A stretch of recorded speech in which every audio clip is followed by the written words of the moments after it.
வணக்கம். இன்று நாம் காந்தப் பொருட்கள் எவ்வாறு காந்தமாக்கப்படுகின்றன என்பதைப் பற்றி பார்க்கப் போகிறோம். குறிப்பாக, ஃபெரோ காந்தப் பொருட்களில் ஏற்படும் மேக்னடிக் ஹிஸ்டெரிசிஸ் எனப்படும் காந்த தயக்கம் பற்றி விரிவாகக் காண்போம். ஒரு ஃபெரோ காந்தப் பொருளுக்குள் சிறிய காந்தப் பகுதிகள் இருக்கும்.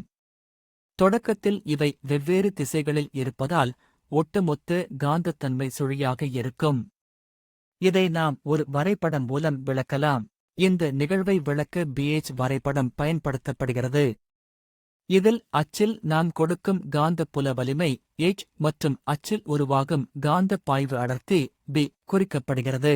புற காந்தப்புலத்தை அதிகரிக்கும் போது காந்தப் பகுதிகள் சீரமைக்கப்பட்டு காந்தத்தன்மை அதிகரிக்கிறது. ஒரு குறிப்பிட்ட கட்டத்தில் எல்லா பகுதிகளும் சீரமைக்கப்படும். இதை சாச்சுரேஷன் அல்லது தெவிட்டிய நிலை என்கிறோம். இப்போது நாம் கொடுக்கும் காந்தப் புலத்தை H சுழியாக்கினால் காந்தத்தன்மை B சுழியாகாது. பொருள் ஓரளவிற்கு காந்தத்தன்மையை தக்க வைத்துக் கொள்ளும். இதையே நாம் ரிடன்டிவிட்டி அல்லது எஞ்சிய காந்தத்தன்மை என்கிறோம். எதிர் திசையில் புலத்தை மேலும் அதிகரித்தால் பொருள் எதிர் திசையில் தெவிட்டிய நிலையை அடையும். இப்போது அனைத்து காந்தப் பகுதிகளும் தலைகீழாக சீரமைக்கப்பட்டிருக்கும். மீண்டும் நேர் திசையில் புலத்தை அதிகரிக்கும் போது வரைபடம் ஒரு மூடிய வளைவை உருவாக்குகிறது. இதையே நாம் ஹிஸ்டெரிசிஸ் லூப் என்கிறோம். காந்தத்தன்மை ஏற்படுவது கொடுக்கும் புலத்தை விட பின்தங்கியே இருக்கும். இந்தச் சுழற்சியின் போது ஆற்றல் வெப்பமாக இழக்கப்படுகிறது. இந்த வரைபடத்தின் பரப்பளவு எவ்வளவு அதிகமாக இருக்கிறதோ அவ்வளவு அதிகமாக ஆற்றல் இழப்பு ஏற்படும் என்பதை நினைவில் கொள்ளுங்கள். மென்மையான இரும்பு போன்ற பொருட்களுக்கு இந்த வளைவு குறுகலாக இருக்கும், அதாவது ஆற்றல் இழப்பு குறைவு.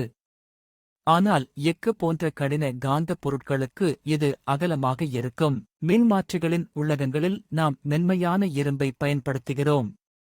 ஏனெனில் அங்கு காந்தப் புலம் அடிக்கடி திசை மாறுவதால் குறைந்த ஆற்றல் இழப்பு கொண்ட பொருட்கள் தேவைப்படுகின்றன. மறுபுறம், நிலையான காந்தங்களை உருவாக்க அதிக எஞ்சிய காந்தத்தன்மை மற்றும் அதிக நேக்கு விசை கொண்ட எஃகு போன்ற பொருட்கள் பயன்படுத்தப்படுகின்றன.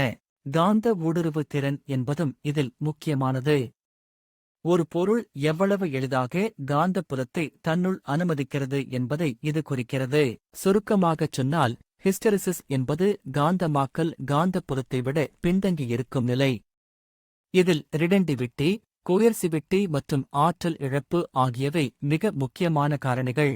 இப்போது உங்களுக்கான கேள்வி: எஃகு மற்றும் மென்மையான இரும்பு, இதில் எதன் ஹிஸ்டெரிசிஸ் வளைவு பரப்பளவு குறைவாக இருக்கும்?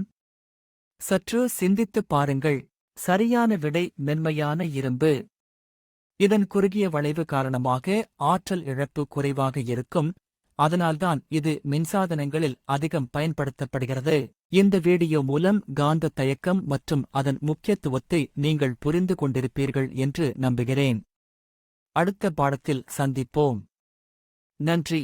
இந்த கல்வி வீடியோ விஷன் சால்வியை மூலம் உருவாக்கப்பட்டது.